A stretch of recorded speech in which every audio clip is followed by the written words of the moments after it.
दर्द यानी joint pain.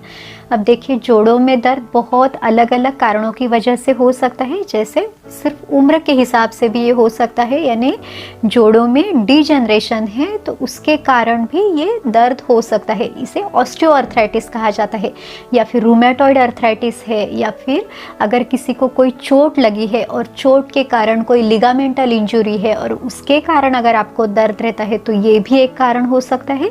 या फिर जो गाउट ये बीमारी है तो उसमें भी जोड़ों में दर्द रह सकता है, या फिर दूसरे किसी बीमारी के कारण जैसे सोरियाटिक अर्थराइटिस है तो इसमें भी इस बीमारी के कारण ये जो है जॉइंट पेन ये देखने के लिए मिलता है। आयुर्वेद में भी जोड़ों के दर्द के बारे में बहुत अलग अलग प्रकार बताए हैं। उन्होंने वात व्याधि का वर्णन किया है और इसमें भी फिर संधिगत वात है, या फिर आम वात है, वात रक्त या क्रोष्टुक शीर्ष, इस तरह के अलग अलग प्रकार उन्होंने बताए हैं। इसमें से आज हम संधिवात या संधिगत वात इसके बारे में इस वीडियो में जानकारी लेंगे। इसे हम ऑस्टियोआर्थराइटिस से कोरिलेट कर सकते हैं। देखिए, आयुर्वेद के ग्रंथों में इसके बारे में बहुत डिटेल इन्फॉर्मेशन हमें मिलती है। तो इसके कारण क्या क्या है, इसके लक्षण यानी सिम्टम्स क्या दिखाई देते हैं, इसकी आयुर्वेद के अनुसार चिकित्सा क्या है, आप इसमें घर में रह के घरेलू चिकित्सा आप इसमें क्या ले सकते हैं, और ये घरेलू चिकित्सा भी आपको बहुत मदद दिला सकती है। साथ ही आप खान पान में, आपकी शारीरिक क्रियाओं में आप क्या कर सकते हैं ताकि आपकी तकलीफ कम रहे, आप क्या क्या सावधानी लेना आपने ज़रूरी है। तो इन सब के बारे में जानकारी इस वीडियो में लेंगे। पूरी जानकारी के लिए वीडियो आखिर तक ज़रूर देखिए, और अगर आपने हमारे चैनल को सब्सक्राइब नहीं किया है तो सब्सक्राइब भी ज़रूर कीजिए। तो सबसे पहले हम देखते हैं कि ऑस्टियोआर्थराइटिस यानी क्या। तो ये जो बीमारी है वो आमतौर पर जो बड़े जॉइंट है उसमें दिखाई देती है, जैसे नी जॉइंट है यानी हमारे घुटने हैं, या फिर हिप जॉइंट है, यहाँ पे ये चेंजेस दिखाई देते हैं। अब नी जॉइंट यानी घुटने क्यों, तो ये बॉडी का वेट बेयरिंग जॉइंट है, यानी जो शरीर का पूरा वजन है वो घुटनों के ऊपर रहता है। तो इसमें डिजेनरेटिव चेंजेस ज़्यादा दिखाई देते हैं। अगर आप घुटनों की एनाटॉमी देखते हैं तो देखिए, इस तरह से हड्डियां ये बन के ये जॉइंट तैयार होता है, और जब ये एकदम से स्वस्थ है यानी एकदम जो यंग एज है या फिर कम है उम्र, तो इस समय क्या होता है कि इसके बीच में कार्टिलेज रहता है और इसके साथ ही साइनोवियल फ्लूइड भी रहता है। तो इसकी एक्टिविटी जो है ये आराम से होती रहती है, क्योंकि इसमें फ्रिक्शन नहीं हो रहा है, तो ये सब काम जो है वो आराम से होते रहता है। लेकिन जब उम्र के हिसाब से इसमें जो फ्लूइड है वो कम होता है, या फिर जो कार्टिलेज है उसमें डिजनरेशन होता है, तो ये हड्डियाँ जो है वो आपस में घिसने लगती है, इनका फ्रिक्शन होता है। और फिर चलते फिरते समय या फिर सीढ़ियाँ अगर आप चढ़ उतार कर रहे हैं तो उस समय भी ये जो पेन है वो ज़्यादा आपको महसूस होता है।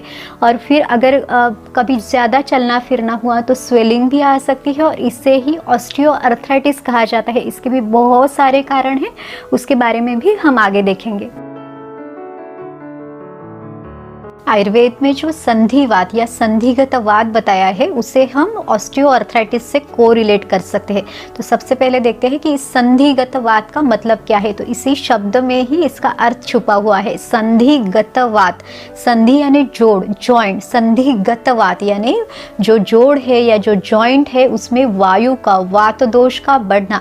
अब देखिए, हमने इसके पहले भी देखा है, हर व्यक्ति के शरीर में वात, पित्त, कफ ये तीनों दोष रहते हैं, लेकिन जब इनकी समस्थिति यानी इनका बैलेंस बना रहता है तब जो व्यक्ति है वो निरोगी रहता है। और जो वात दोष है उसका जो प्राकृत कार्य बताया है यानी उसका जो नॉर्मल फंक्शन है वो है गति, क्रिया।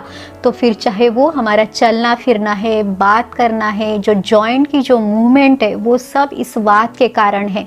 यहाँ तक कि अंदर होने वाली गति, जो अन्न की गति है या फिर रक्त की शरीर में गति है, मलमूत्र की गति है, तो ये सभी क्रियाएं जो है वो प्राकृत वात के कारण होती है। लेकिन जब भी ये वात दोष विकृत होता है, बढ़ता है, तो शरीर में बीमारी हो सकती है।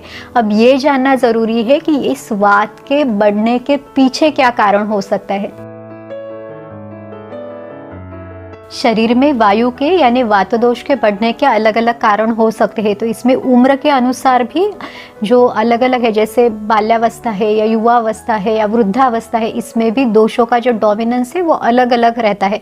जैसे बाल्यावस्था में ये कफ प्रधान काल है, जो युवावस्था यानी यंग एज है इसमें शरीर में पित्त का डोमिनेंस है, और जो वृद्धावस्था है इसमें निसर्गतः शरीर में जो वात दोष है वो ज़्यादा रहता है। और इसीलिए जो संधिगत वात या संधिवात है ये आमतौर पर इसी उम्र में हमें दिखाई देता है। आयुर्वेद में वात दोष के गुण बताए हैं, तो इसमें बताया गया है तत्र रुक्षो लघु शीतः खरः सूक्ष्म शल अनिलः, यानी जो वात का इसके जो गुण है उसमें रुक्षता है यानी रुखापन है, रुक्ष लघु यानी ये हल्का है, इसका शीत गुण है यानी ठंडापन इसमें है। तो इस तरह से गुण जो है ये वात के बताए गए हैं। और अगर आपका जो खान पान है वो इन गुणों को बढ़ाने वाला है, जैसे आपके खाने में बहुत रूखी सूखी चीज़ें रहती है, उसमें स्निग्धता की कमी है। अब देखिए आजकल तो घी और तेल भी बंद करने के लिए बताया जाता है, इसलिए काफ़ी लोग ज़ीरो ऑयल या फिर ऑयल फ्री खाना पसंद करते हैं। तो इससे भी शरीर में ये जो रुखापन है वो बढ़ने लगता है और इससे ही वात दोष भी बढ़ता है, और ये भी एक कारण संधिवात का हो सकता है। अगर आपके खाने पीने में ठंडी चीज़ें बहुत ज़्यादा हो, या फिर आप जितनी ज़रूरत है उससे बहुत कम खाना खाते हो, या उपवास बहुत ज़्यादा करते हो, तो ये सब भी वात को बढ़ाने वाला है। इसके साथ ही वात को बढ़ाने वाले स्वाद यानी जैसे तीखा, कड़वा, कसेला, ये स्वाद अगर सभी आपको पसंद है और आप ज़्यादा से ज़्यादा यही खाते हैं तो ये भी वात को बढ़ाने वाला है। तो इस तरह से खान पान में भी जो वात को बढ़ाने वाली जो चीज़ें हैं या उसके गुणों को बढ़ाने वाली जो चीज़ें हैं वो भी संधिवात में कारण हो सकती है। हमारे मानसिक भाव भी वात को बढ़ा सकते हैं, जैसे काम, क्रोध, लोभ, चिंता, ये सभी जो है, अगर किसी को बहुत ज़्यादा गुस्सा आता है या फिर किसी बात का बहुत डर लगता है या फिर स्ट्रेस है, एंग्जाइटी है, टेंशन है, तो ये जितने भी मानस भाव है या फिर जो मन के विकार है ये सभी वात को बढ़ाने वाले हैं। अगर किसी का रात को सोने का सही समय नहीं है या फिर बहुत देर से वो सोते हैं तो ये भी शरीर में वात और पित्त इन दोनों दोषों को बढ़ा सकते हैं।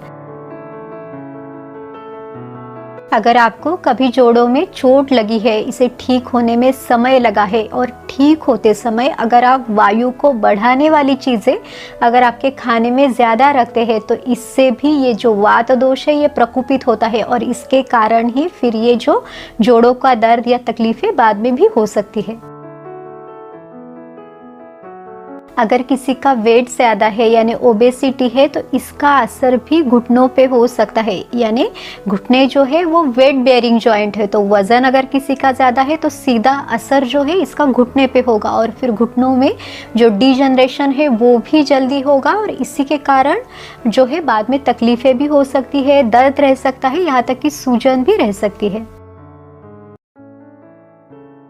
बहुत ज़्यादा शारीरिक श्रम भी वात प्रकोप का कारण हो सकता है। अगर कोई बहुत ज़्यादा रनिंग करते हैं या जिम में बहुत ज़्यादा एक्सरसाइज करते हैं और अगर उनका वज़न भी ज़्यादा है तो खास करके जोड़ों पर असर हो सकता है, और इसमें भी डिजनरेशन होके ऑस्टियोआर्थराइटिस के लक्षण उनको दिखाई दे सकते हैं। अगर किसी का पोस्चर ठीक नहीं है, जैसे स्टैंडिंग पोजीशन में हो या फिर चलते समय अगर पोस्चर ठीक नहीं हो और वो एक पैर पे ज़्यादा उनका वेट रख के अगर वो चलते हैं तो इसका असर भी घुटनों पे हो सकता है, इससे डिजनरेशन और यहाँ तक कि बाद में इससे संबंधित जो तकलीफ़ें हैं वो भी हो सकती है। अगर किसी की एकदम ही सेडेंटरी लाइफस्टाइल है यानी सब काम बैठे बैठे है, कोई भी शारीरिक व्यायाम नहीं है, तो ये भी संधिवात का कारण हो सकता है, क्योंकि देखिए कि जो हमारे जोड़ है उसको भी एक तरह की प्रॉपर मूवमेंट की ज़रूरत है ताकि वहाँ पे जो ब्लड सप्लाई है, ब्लड सर्कुलेशन है वो अच्छी तरह से हो सके। वहाँ की जो लिगामेंट्स है, मसल्स है, इनको स्ट्रेंथन करने के लिए भी ये जो मूवमेंट्स है वो ज़रूरी है। तो इस तरह से सेडेंटरी लाइफस्टाइल भी इसमें एक कारण हो सकता है। अगर आपके खाने में पोषक तत्वों का अभाव है या फिर खाना तो सब अच्छा है, न्यूट्रिशियस है, लेकिन उसका अगर पचन ठीक से नहीं हो रहा है तो ये जो आहार रस बनेगा और फिर उसके बाद जो रस धातु, रक्त धातु और फिर धीरे धीरे जो अस्थि धातु है वो जो बनेगा वो ठीक तरह से तैयार नहीं होगा और इससे भी जो हड्डियाँ है या जो जॉइंट्स है उसमें कमज़ोरी आएगी और इसी को जो ऑस्टियोपोरोसिस है वो भी कहा जाता है और इसके कारण जोड़ों से संबंधित काफ़ी सारी बीमारियां हो सकती है। तो